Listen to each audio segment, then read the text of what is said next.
Mark felt it 3 seconds before his compass began to rotate in the opposite direction.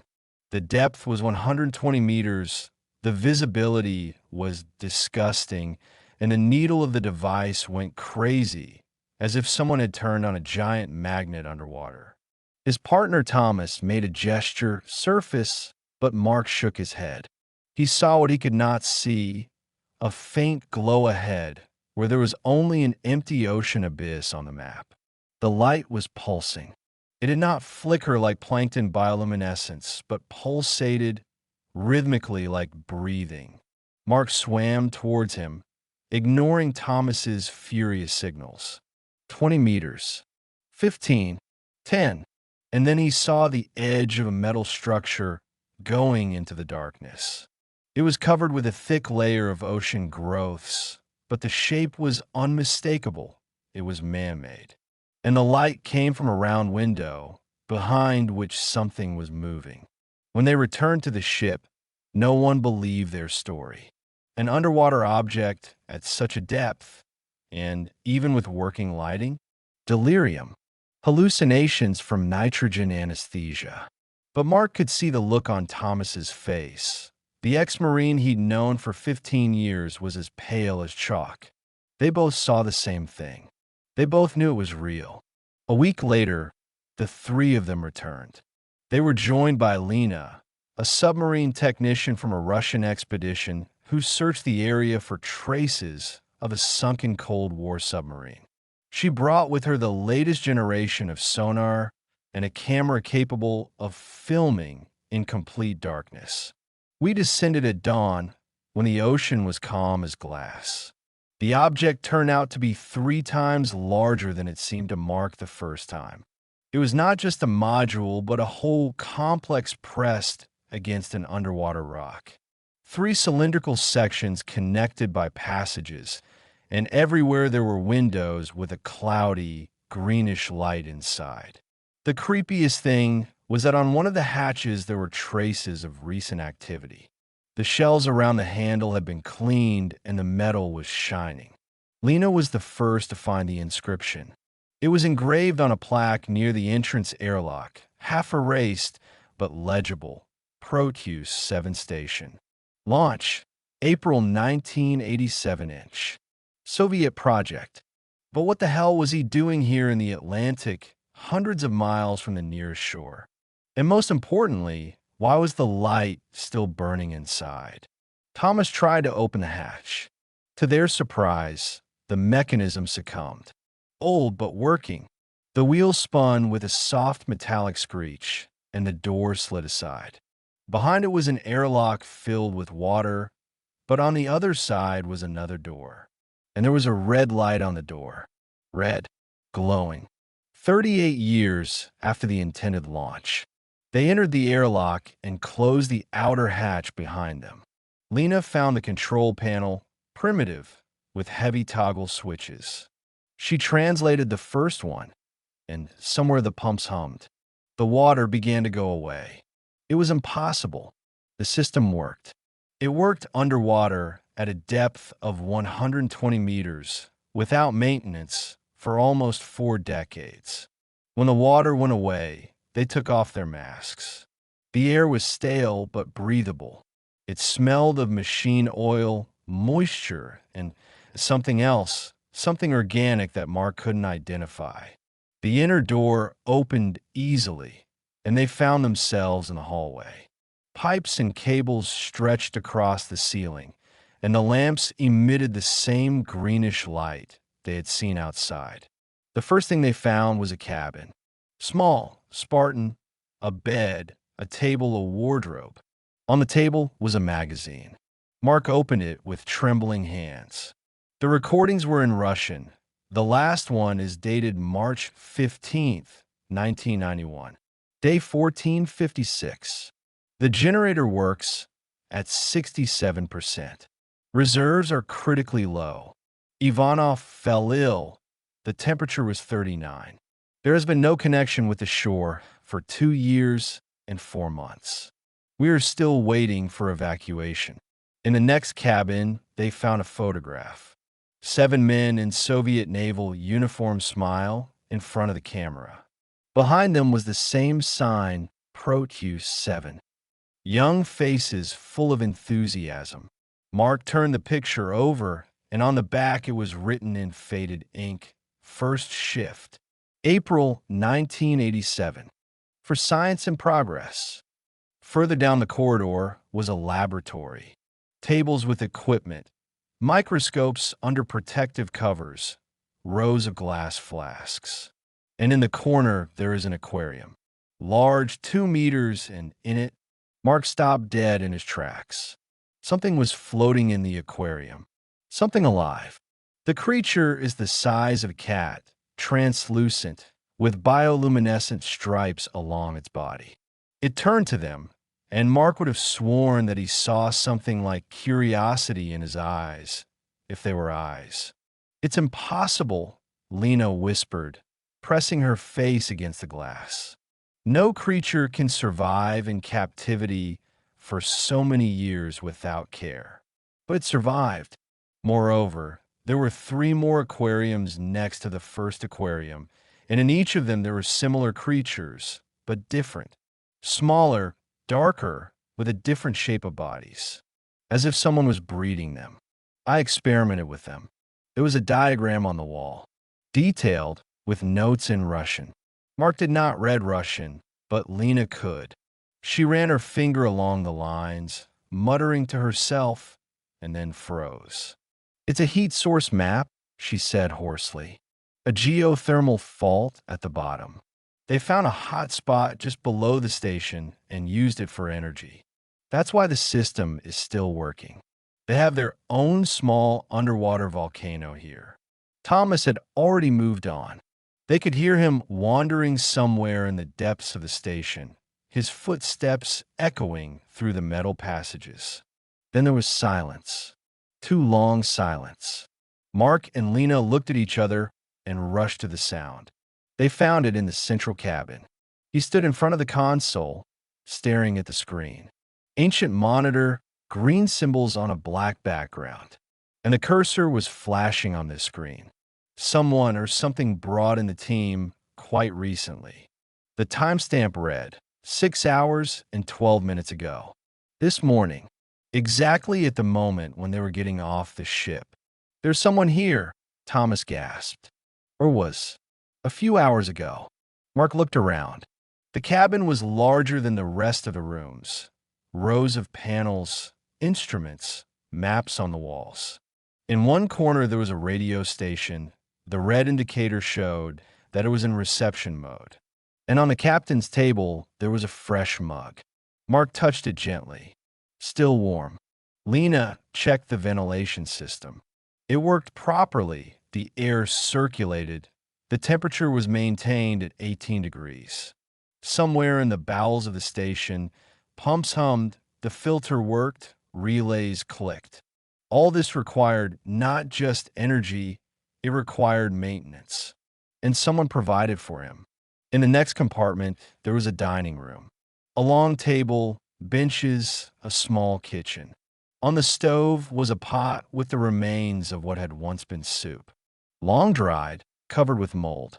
But the refrigerator worked, the compressor hummed inside. Mark opened the door. Emptily. Absolutely empty. Someone took all the food or ate it a long time ago. Then there was the medical unit. A bed, cabinets with medicines, surgical instruments, and a sterilizer. A body lay on the bed. They all froze.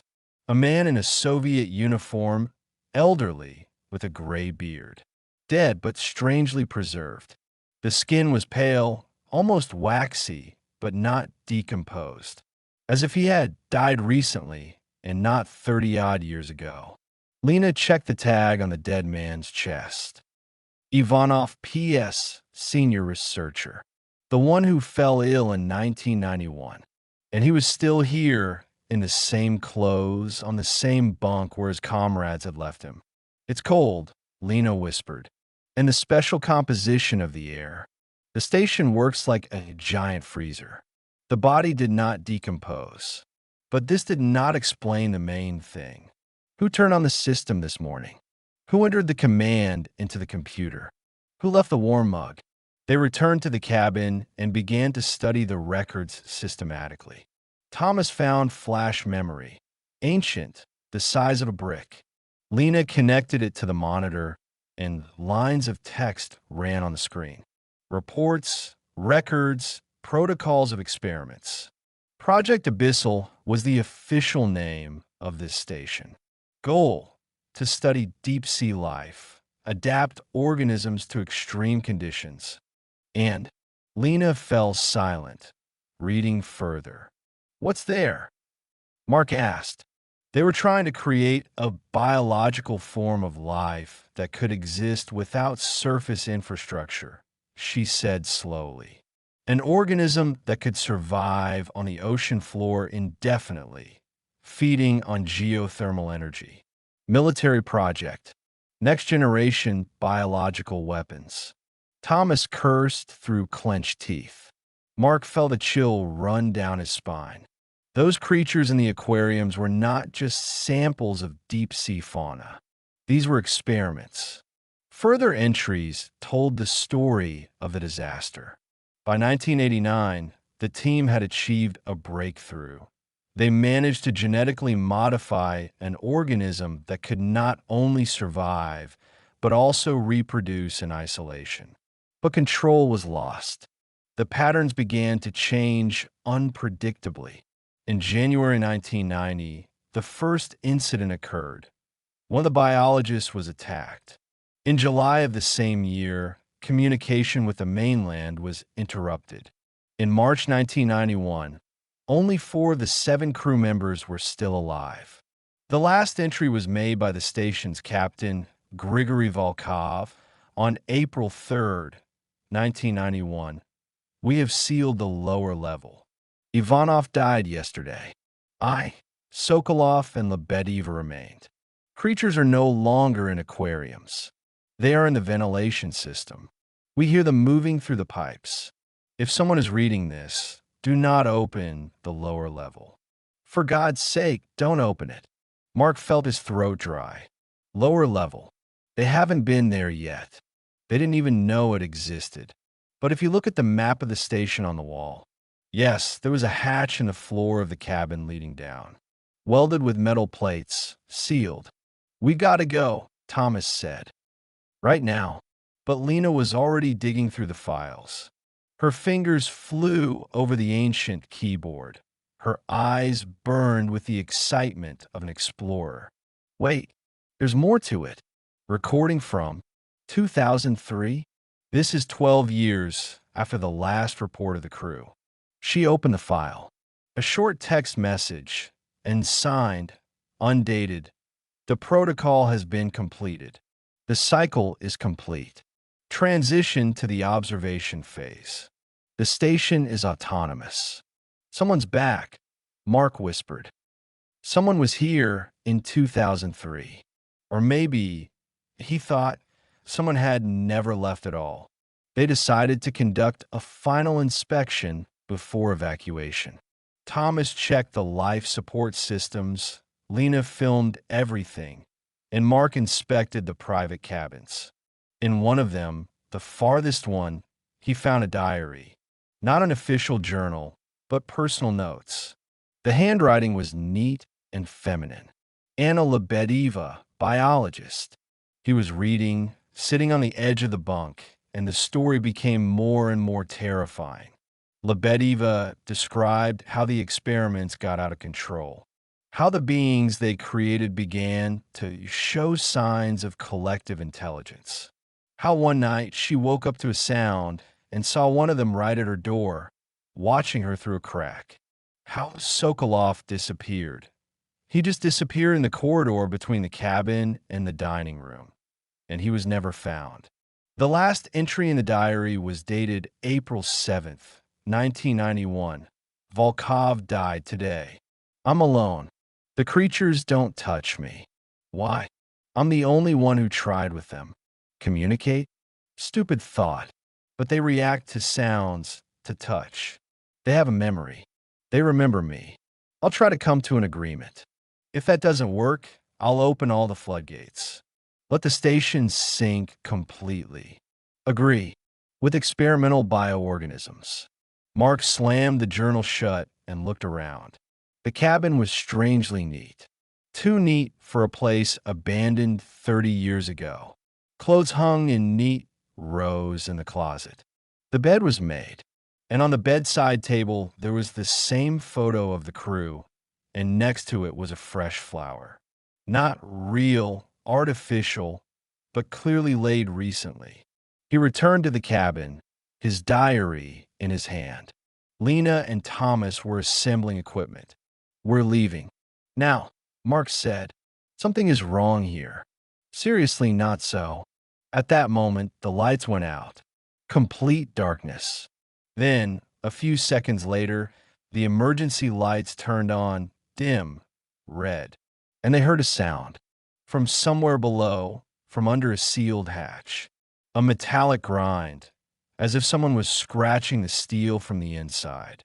Lena froze, pressing the camera to her chest. Thomas took out a diving knife, a pathetic weapon, but at least something. Mark backed away to the door of the cabin.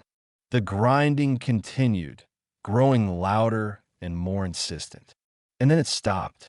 There was a silence, even more eerie than the sound. "The system reacts to our presence," Lena said barely audibly. "Motion sensors, sensors.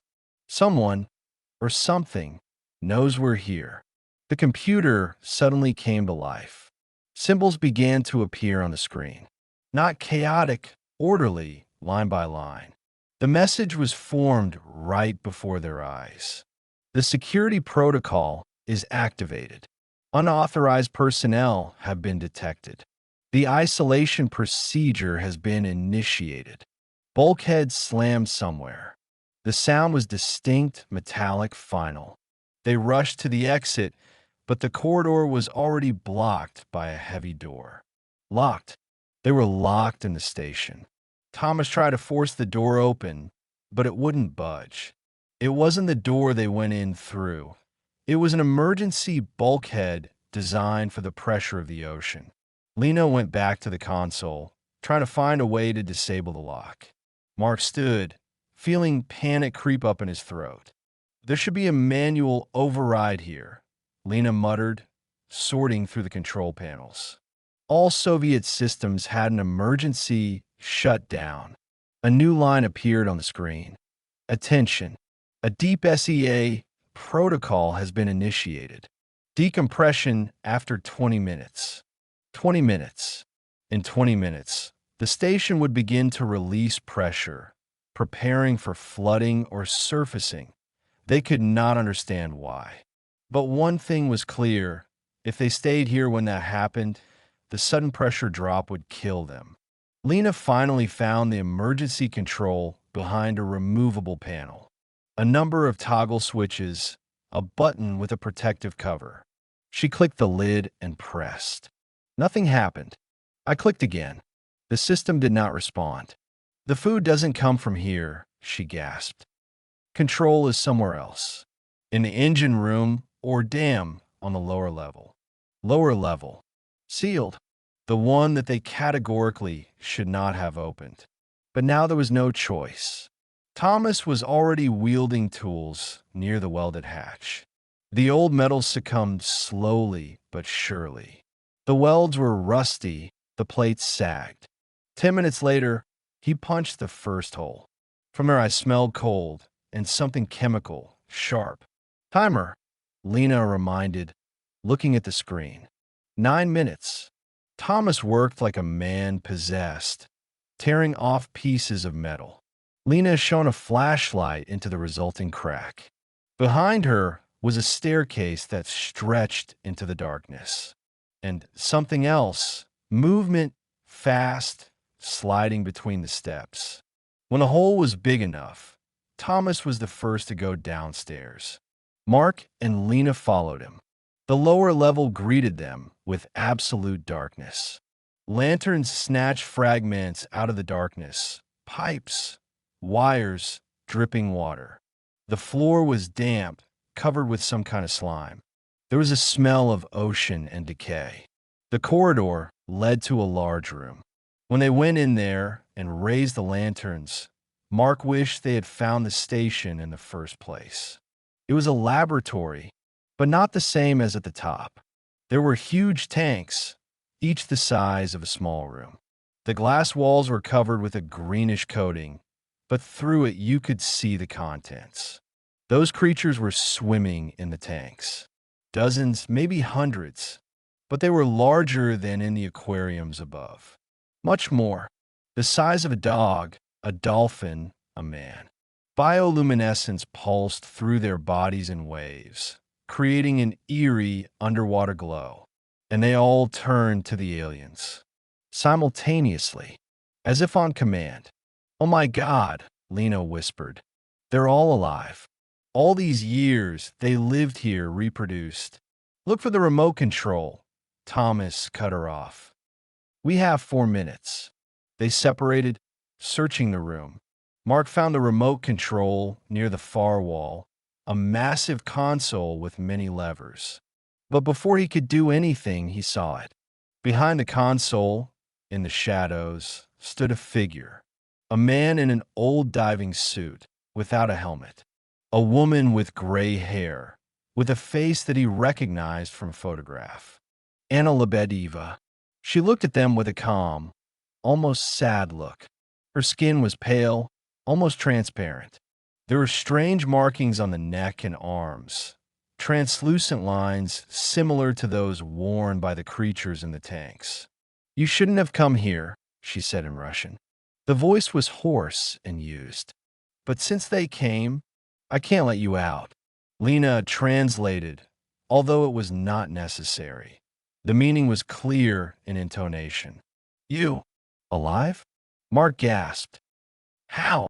Lebedeva smiled weakly. "I made a deal with them. As planned. They gave me what I needed to survive. I give them company, care. We exist in symbiosis. It's been 34 years now." She took a step forward, and they saw that her movements were strange, smooth, almost inhuman. It was as if she was floating in invisible water. "Timer," Thomas reminded, but his voice faltered. "I know," Lebedeva nodded. "This is my protection. When aliens appear, the station must sink or surface. For safety, they must not get to the surface. Then turn it off." Lena shouted. "We'll leave and tell no one." "I can't believe you." Lebedeva shook her head. "You'll tell me. They'll send an expedition. Military. And everything we have built here will be destroyed." 2 minutes, Thomas said, looking at his watch. Mark took a step towards the console, but Lebedeva blocked his way. Her movement was lightning fast, inhumanly fast. She didn't push him, she just stood between him and the console, and her eyes flashed with the same greenish light that the creatures in the tanks emitted. "I don't want to hurt you," she said, "but I will protect them. They are unique. They are the next step in evolution. Organisms that do not need sunlight, need oxygen from the surface. They draw energy directly from the Earth's interior. Understand? They can survive any catastrophe, any extinction. They are the future of life on this planet." Lena slowly took something small out of her pocket. Mark noticed out of the corner of his eye a flare, an emergency signal. One sharp movement, and a bright flash blinded Lebedeva. She screamed, covering her face with her hands, and Thomas rushed to the console. His fingers worked on the levers, switching them at random. Somewhere deep in the station, something clicked, buzzed. A new message appeared on the screen. "Emergency stop of the protocol. Confirmation required." "Code," Thomas barked. "You need a confirmation code." Lebedeva lowered her hands. Her eyes were red from the flash, but she didn't try to stop them anymore. Instead, she laughed quietly, sadly. "Do you think this will save you?" "Okay. The code is 7-3 6-9-1. But know that when you leave, I will start a self-destruct sequence. The station will be flooded an hour after you leave, with me and with them. I will not allow the military to find this place. Thomas entered the code. The systems groaned. The bulkheads began to slowly rise. They had a way out. But Mark did not move, looking at Lebediva. Why, he asked. What is all this for? Why did you stay? She walked over to one of the tanks and placed her hand on the glass. From the inside, one of the creatures approached her, pressed its translucent body against her hand. Because I understood them, she said quietly. When everyone else died or ran away, I stayed. I tried to understand what they wanted. And one day, they answered. Not words. Images, emotions. They showed me how they see the world. The ocean for them is not emptiness, not darkness. This is house, full of life, full of possibilities. And they could share it with us if we weren't afraid of them. She turned to them, and there was such a deep fatigue in her eyes that Mark felt a pang of pity. I've lived here for a third of a century. I saw how they grow, learn, evolve. They are no longer just biological weapons from a Soviet laboratory. They have become something more, and I will not allow them to be turned into exhibits or test subjects. Lena lowered the camera. Notes, she said. Everything you know about them. Give us the records, and we will not tell you about the coordinates of the station. Let's sink, but at least let your work, your discoveries be preserved. Lebediva pondered. In the tanks, the creatures began to move more actively, their glow becoming more frequent, as if they felt the tension of the moment. There's a backup flashcard, she said at last.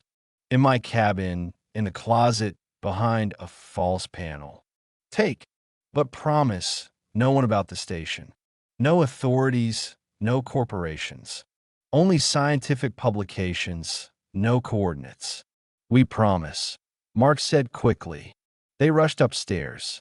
The corridors no longer seemed so ominous. They knew they were going to get out. In Lebediva's cabin, Lena found a panel. Behind it was indeed a flashcard, sealed in a waterproof container. Next to it lay a handwritten letter in Russian. She left instructions. Lena read quickly as they walked to the airlock. How to take care of creatures, how to maintain symbiosis, how... Oh my God, this is a whole guide to interspecies communication. She really learned to communicate with them. They reached the airlock. The water had already begun to fill the chamber. Mark was the last to look back at the station. At the end of the corridor stood Lebediva, illuminated by the dim red light of the emergency lamps. She raised her hand in a farewell gesture. Next to her, crawling out of the ventilation grill, one of the creatures appeared. It wrapped around her leg, and she bent down and stroked it like a cat. Then the door closed, and they never saw her again. The ascent was fast, too fast. Mark could feel the pressure changing, the air in the cylinders becoming thinner.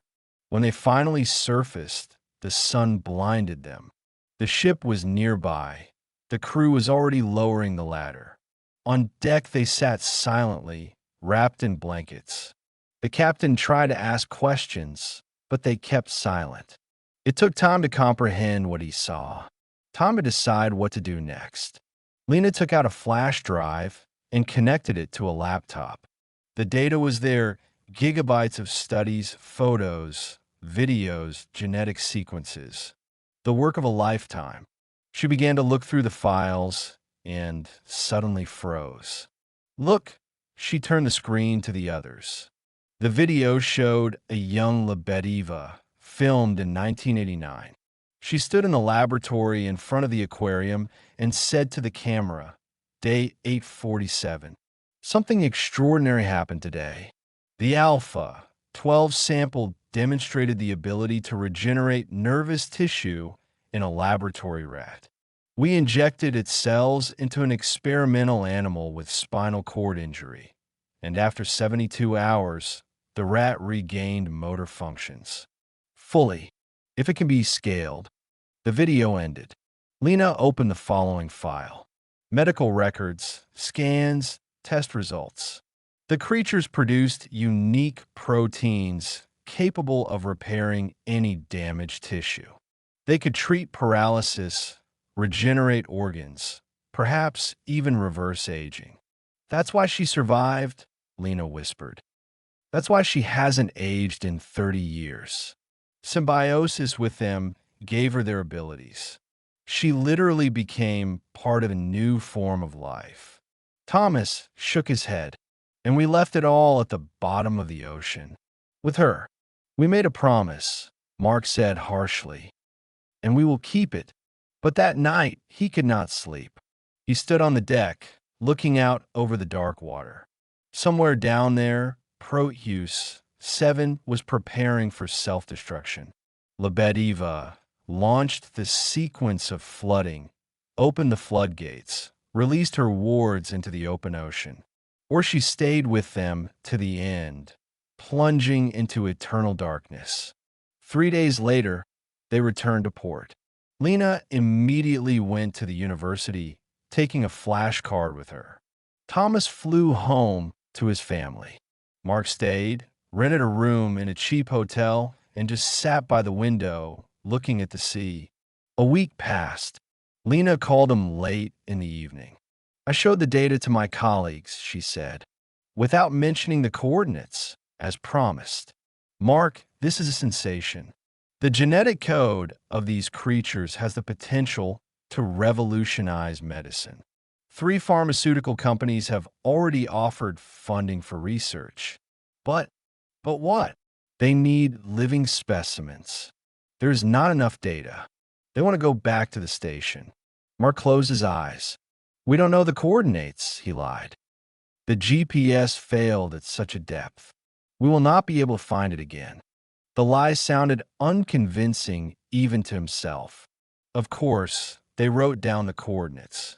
Of course, they could return. But what will they find there? The flooded station, destroyed tanks, the remains of Lebediva. Or maybe nothing.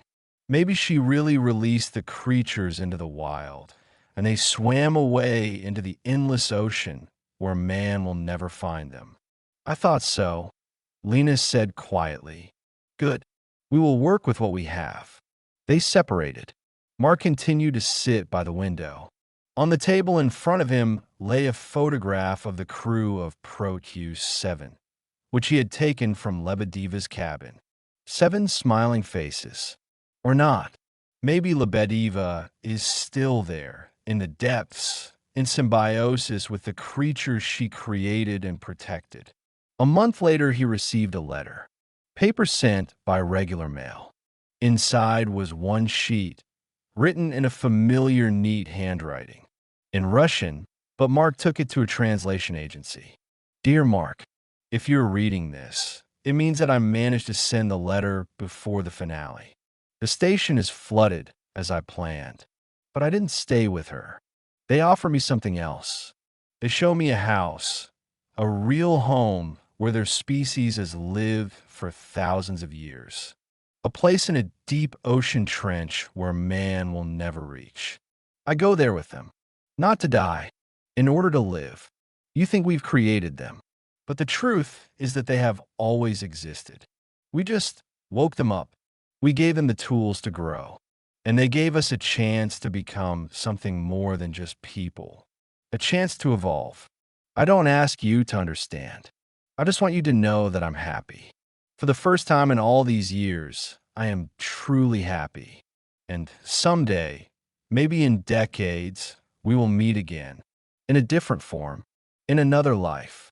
Take care of your records. Share knowledge, but don't try to find us. The ocean is big, large enough for 2 intelligent species. With respect and hope, Anna. Mark folded the letter and hid it in the farthest drawer of his desk. He didn't show it to anyone, even Lena and Thomas. It was a personal message The last greetings from a woman who had chosen the impossible. A year has passed.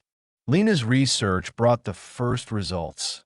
A synthetic protein based on data from Proteus. 7 has successfully passed animal tests. Talk began about clinical trials on humans.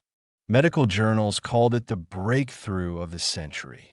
Mark was no longer immersed. He sold his equipment, changed his profession. He got a job as an instructor in a diving center, taught tourists how to swim safely in shallow water. Sometimes, when he was alone, he swam out to sea and just floated there, looking into the darkness below him. One cold November morning, he saw it. Far below, almost out of sight, a familiar greenish glow flashed. Not bright, barely noticeable. It moved smoothly, gracefully, and for a moment Mark could have sworn he could make out a silhouette. A human silhouette, but altered, elongated, surrounded by a bioluminescent halo. Then the glow disappeared, dissolving into the depths. Mark hung on the surface for a few more minutes, waiting, but nothing else happened. Maybe it was a hallucination, the play of light and shadow, the desire to see something that was not there. Or maybe Lebediva fulfilled her promise. And somewhere out there, in the impenetrable darkness of the ocean trenches, there is another world. A world that humanity does not yet know about. A world inhabited by life forms that we thought were our creation, but which were actually just waiting in the wings. Mark swam back to the shore. He had a group of tourists in an hour. He needed to check the equipment. Ordinary life, ordinary work. But now, when he looked at the ocean, he saw more than just water. He saw the border between two worlds that may meet again one day. In the meantime, the flash card from Proteus 7 was lying in Lena's safe. The data was copied to laboratories around the world, and somewhere in scientific articles, unique deep-sea organisms of unknown origin were mentioned. No one asked where this data came from. No one was looking for the sunken Soviet station. Maybe because they didn't want to know the truth. Maybe because the truth was too strange, too frightening for official reports. Thomas sometimes called. He asked if Mark wanted to return to research. He always received a refusal. Lena sent articles about her discoveries, invited her to conferences. Mark politely declined invitations. He made his choice. He left the depths to those who dwell in them. But at night, when the storm hit the shore, he sometimes woke up from strange dreams. The dreams were always the same. He was floating in dark water, and something familiar was shining ahead. It floats towards the light, and the light becomes brighter, warmer. And there, at the end of the road, a woman with gray hair and a greenish glow on her skin is waiting for him. She holds out her hand, and there is no fear in her eyes. Invitation only. Only the promise of something more. Mark always woke up before he could take her hand.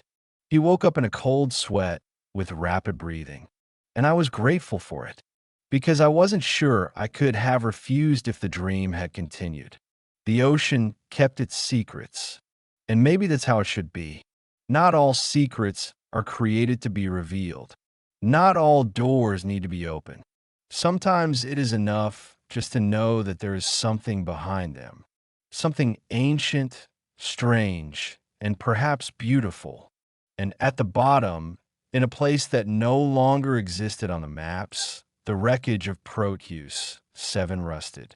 Empty corridors, destroyed tanks filled with cold water. And somewhere in these ruins, if someone dared to go down and search, they would find the last journal of Captain Volkov. The last entry in it was short. They're not monsters. We just didn't understand them. Lebediva was right. Forgive us, Anna. I'm sorry we didn't have time to understand. That's all. The history of the base at the bottom of the ocean. The story of people who found something impossible and made a choice to talk about it or to remain silent. The story of a meeting of two forms of life, so different and so lonely in a vast universe. The ocean continued to breathe. The waves continued to beat against the shore. And somewhere in the depths, where sunlight does not penetrate, the creatures from Proteus 7 may still be swimming, together with a woman who has given up on humanity for something new, something that we are not yet ready to understand. But someday, perhaps, we will be ready.